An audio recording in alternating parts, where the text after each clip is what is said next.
Darkness is closing in on a small room in Jerusalem. Outside, betrayal is already in motion, and within hours, the night will collapse into a sequence of arrest and trial. In the face of imminent trauma, the human instinct is to retreat. Fear usually forces our focus inward, driving us towards self-preservation and escape. Jesus breaks that pattern. Instead of fleeing the city or hiding, he gathers his disciples for a final meal. He was fully aware of the physical suffering that lay ahead. He knew the cost of the coming day, yet he stayed at the table by his own choice.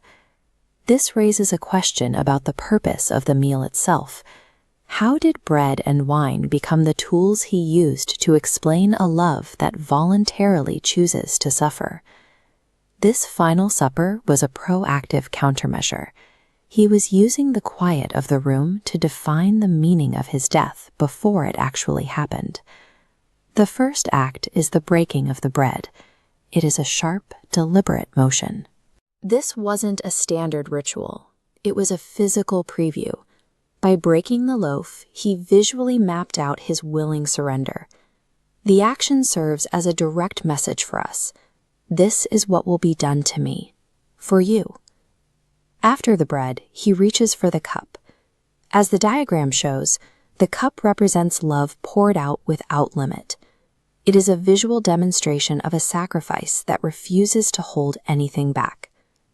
By assigning new meaning to these two elements, Jesus created a physical roadmap to explain the depth of his commitment. As the meal nears its end, Jesus looks away from the table and begins to pray. Facing execution, he does not use this moment to ask for his own rescue or to seek personal comfort. His words are directed toward his followers, those in the room and those who would follow them in the centuries to come.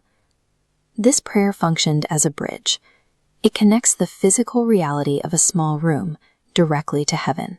Because his prayer mentions those who will believe, the timeline shows that even in his darkest hour, his focus reached forward to include you.